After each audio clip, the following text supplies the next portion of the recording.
સ્વાગત છે આપણો નેશન પ્લસ ન્યૂઝમાં। હું છું આપની સાથે હેતલ ભગત।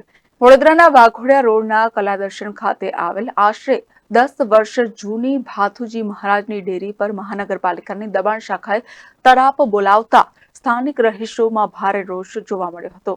વડોદરાના વાઘોડિયા રોડના પૂનમ કોમ્પ્લેક્સની સામે આવેલ રામવાટિકા રોડ પર આશરે 10 વર્ષ જૂની ભાથુજી મહારાજની ડેરી બનાવવામાં આવી હતી। વિસ્તારના લોકો આ ડેરીમાં આસ્થા સાથે પૂજા અર્ચના કરતા આવ્યા છે। વડોદરા મહાનગરપાલિકાની દબાણ શાખાની ટીમ દ્વારા તે ડેરી ઉપર તરાપ મારતા સ્થાનિક રહેવાસીઓ દ્વારા પાલિકાનો ઉગ્ર વિરોધ કરવામાં આવ્યો હતો। વડોદરા મહાનગરપાલિકાની દબાણ શાખાઓની ટીમ દ્વારા જેસીબી મંગાવવામાં આવ્યો હતો। જેસીબીનો ડ્રાઈવર મુસ્લિમ હોવાના કારણે સ્થાનિકો રોષે ભરાયા હતા અને વાતાવરણ તંગ બન્યું હતું। સ્થાનિકો દ્વારા ગંભીર આક્ષેપ કરતા જણાવ્યું હતું કે વડોદરામાં અધવચ્ચે અનેક ધર્મની ઇમારતો બનાવવામાં આવી છે, જેને તોડવા કે હટાવવા કોર્પોરેશન તદ્દન નિષ્ફળ નીકળી છે। ત્યારે આક્રમકતાની જેમ વિસ્તારમાં આવેલ તેમના ભાથુજી મહારાજની ડેરી ઉપર ત્રાટકી હિન્દુ વિરોધી કામ કર્યું હોય તેમ જણાય આવે છે। સ્થાનિક રહીશોએ સ્થાનિક કાઉન્સિલરોને પણ આડે હાથ લેતા તેમના નામના ઉગ્ર સૂત્રોચ્ચાર કરી આક્રોશ વ્યક્ત કર્યો હતો। 70 થી 80 વર્ષ જૂનું મંદિર હતું આશરે। એ લોકોને રોડ પર નડતર રૂપ છે એવું એ કહે છે, બાકી અમને સ્થાનિકોને કે આવનાર જનાર પબ્લિકને કોઈને આ મંદિર નડતર રૂપ છે જ નહીં। શેનું મંદિર હતું? કેટલી આસ્થા ધરાવતું? ખોડિયાર માતા અને ભાથુજી દાદાનું મંદિર હતું અને નાનું ડેરું હતું। કોઈ નોટિસ કે એવું કે આપવામાં આવેલું પાલિકા? અમને કશું પૂછવામાં આવ્યું નહીં, કશું જણાવવામાં આવ્યું નથી।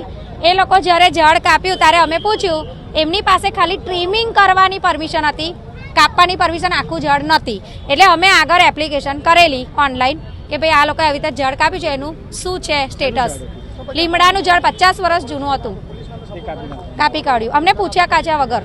અમને પૂછવા બી નહીં। હાલ કેવી રીતે એટલે ક્યારે આવ્યા અને કેવી રીતે કામ કર્યું? આ બધું 2 મહિનાથી ચાલે છે, પણ અમે લોકોએ એમને કીધું કે ભાઈ તમે આજુબાજુની જગ્યા છે, ઓટલો છે, બધું તોડી નાખો, ખાલી અમારી 2 ફૂટની નાની ડેરી એના સ્થાનક પર રહેવા દો। એક આવનાર જનાર વ્યક્તિને આ વચ્ચે ડિવાઈડર છે જ ને, તો આટલી ડેરીને આમ રહીને જશે, શું ફરક પડે છે?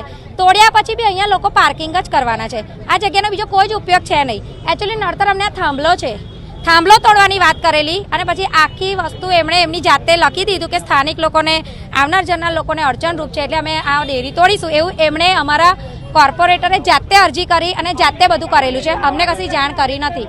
અમે વિરોધ કર્યો તો અમને પોલીસ દ્વારા ધક્કા મારીને કાઢવામાં આવ્યા અને અમારું મંદિર એ લોકોએ તોડી કાઢ્યું છે। સ્થાનિક કાઉન્સિલરને પણ અમે જાણ કરી? સ્થાનિક કાઉન્સિલર કે અમારો કોર્પોરેટર કોઈ અહીંયા જોવા સરખું આવ્યું નથી અને અમારા ફોન પણ એ લોકો ઉપાડતા નથી। કોણ છે અને કયો વોર્ડ?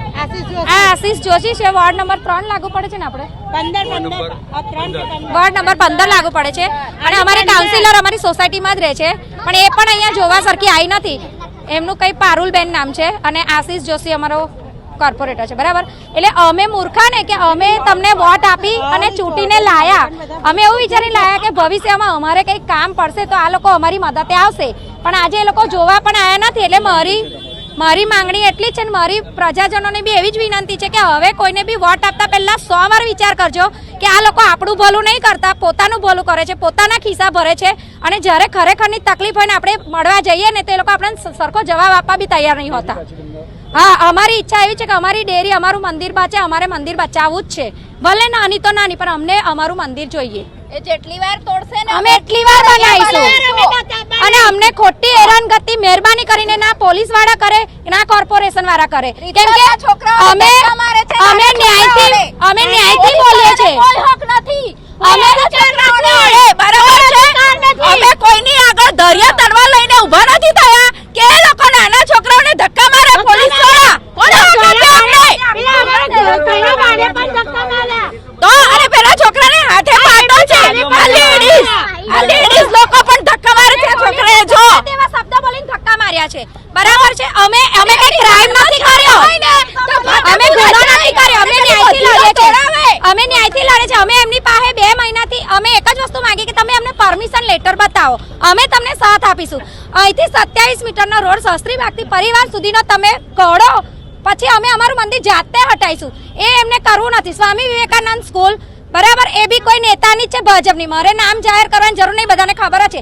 ત્યાં કેટલું પાર્કિંગ છે, તમે અત્યારે જઈને જોઈ આવો, ત્યાં ચાલવાની પણ જગ્યા નહીં। ત્યાં કેમ એ લોકોથી કશું નહીં થતું? બાવામાનમાં 2 કબરો છે, રોડ વચ્ચે છે, બરાબર છે, એ કેમ નહીં હટાવાતી એમનાથી? કેમ અમારું જ મંદિર એમને નડે છે? બસ અમારો આ જ પ્રશ્ન છે ને અમારી એટલી જ માંગ છે કે અમારું મંદિર અમને જોઈએ। રોડ શાખા દ્વારા રસ્તાને પહોળો કરવાની કામગીરી હાથ ધરવામાં આવી હતી, જેથી અડચણરૂપ રહેતા એવા ભાથુજી મહારાજની ડેરી રસ્તા પરથી મહાનગરપાલિકાની દબાણ શાખા ટીમ દ્વારા દૂર કરવામાં આવી હતી. તે દરમિયાન સ્થાનિકો સાથે બજરંગ દળ અને આંતરરાષ્ટ્રીય હિન્દુ પરિષદના આગેવાનોએ ભાથેજી મહારાજની ડેરી ન તોડવા ઉગ્ર વિરોધ દર્શાવ્યો હતો. સાથે વડોદરા મહાનગરપાલિકા ઉપર આક્ષેપ કર્યો હતો. અગાઉ કોઈ પણ નોટિસ આપ્યા સિવાય આ ડેરી તોડવામાં આવી છે. સ્થાનિક લોકોની જોડે રજૂઆત કરી, સ્થાનિક લોકોએ રજૂઆત કરી કે આ મંદિર 70 વર્ષથી અહીંયા છે. પાલિકા અને દબાણ શાખા એવું કહે છે કે આ 9-9 મીટરનો રોડ ખુલ્લો કરવા માટે અમે આ મંદિરને અહીંયા વચ્ચેથી હટાવવા માંગીએ છીએ. તો અમારો એક સવાલ છે કે ભાઈ 70 વર્ષથી જો આ મંદિર હોય તો અત્યારે જ આ કેમ નડી રહ્યું છે? અને શું એમને પહેલાં અહીંયા કોઈ પણ અરજી સ્થાનિક લોકોને બતાવી છે કે આ મંદિર નડી રહ્યું છે તો અમારે મંદિર હટાવવું છે? જો સ્થાનિક લોકોને વાત કરી હોત તો કંઈ પણ વૈકલ્પિક રસ્તો નીકળત. જ્યારે હિન્દુ સમાજનું મંદિર તોડવામાં આવે ત્યારે વિશેષ રીતે આ રીતે ઘર્ષણ કરવું અને જે ગઝનીની જે વિચારધારા હતી એ પ્રમાણે મંદિર ધ્વસ્ત કરવું, એ આ એક પ્રથા બની ગઈ છે વડોદરાની અંદર. કોઈ પણ જગ્યાએ વડોદરાની અંદર રોડની વચ્ચે હું તો કહું છું મંદિર આવતું હોય તો એમાં ખોટું શું છે? ઘણી બધી વડોદરાની અંદર એવી સ્થિતિ છે કે રોડની વચ્ચે દરગાહો આવેલી છે. 2004માં હિન્દુએ જોયેલું છે કે ચાપાનેર દરવાજા આગળ જે દરગાહ હટાઈ એની જગ્યા ઉપર પોલીસનો મોટો ટેમ્પો પડી રહ્યો છે હજુ પણ. 2004થી લઈને અત્યારે કેટલા વર્ષ થયા, તો કેમ એ રોડ ખુલ્લો કરવાનો પ્રયત્ન આ લોકો નથી કરી રહ્યા? દરવાજાની પેલી સાઈડ જાઓ તો ત્યાં પણ 2 દરગાહો છે, તો ત્યાં આગળ પણ કેમ આ લોકો રોડ ખુલ્લો નહીં કરી શકતા? હિન્દુ સમાજને હંમેશા નીચું નમાવવું અને હિન્દુ સમાજની ધાર્મિક આસ્થાઓ તોડવી એ જ પ્રયત્નો અત્યારે વડોદરામાં ચાલી રહ્યા છે. હિન્દુઓ અત્યારે વિરોધ કરી રહ્યા છે કે જે પાર્ટી રામ મંદિર બનાવી એ આ નાના મંદિરો કેમ તોડી રહી છે? સત્તાધીશના જે સત્તા પર બેઠેલા, ખુરશી પર બેઠેલા સત્તાધીશો છે, હિન્દુ સમાજના લોકો માંગ કરી રહ્યા છે કે અહીંયા બધાની વચ્ચે આવે અને અમને જવાબ આપે આ સ્થિતિનું કારણ શું છે. હિન્દુ સમાજના નાના છોકરાઓ આજે ડેરી હટાવે છે તો બિચારા રડી પડ્યા. તો એ સત્તાવાળા જે બેઠેલા છે અહીંયા આવે કે શું કારણ હતું આ મંદિર હટાવવાનું?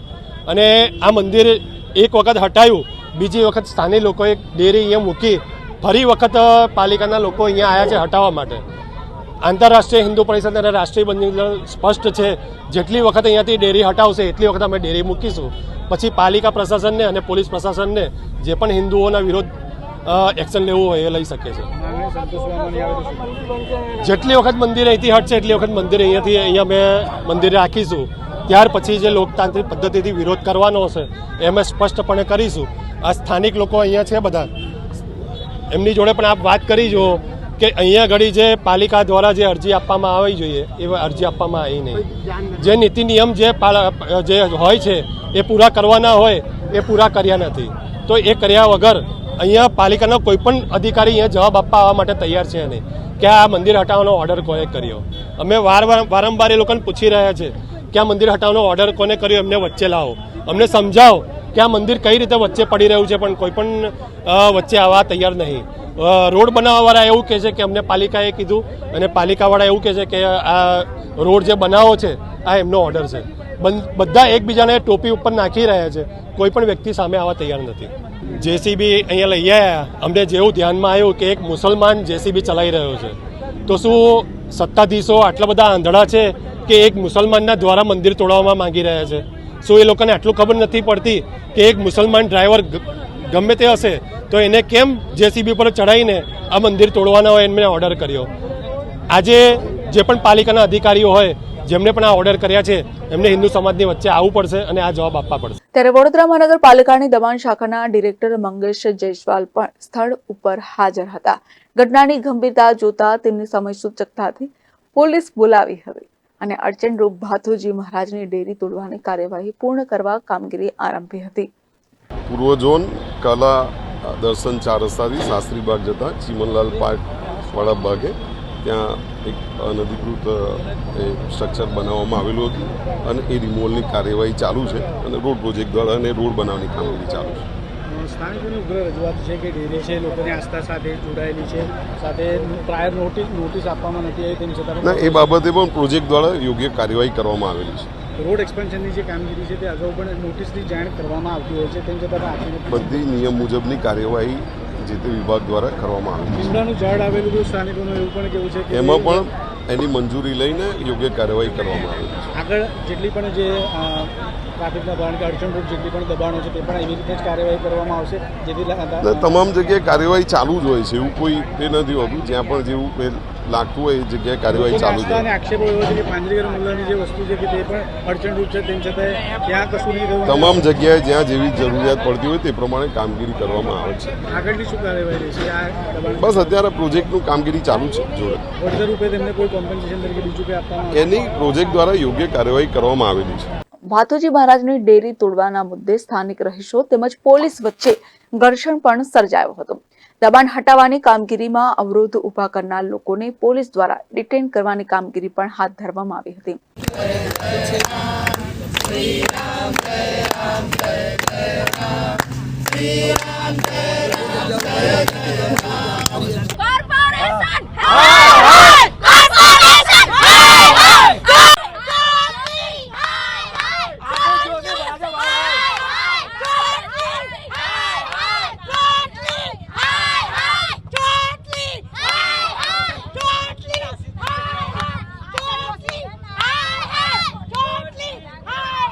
Bureau report Nation Plus News Vadodara.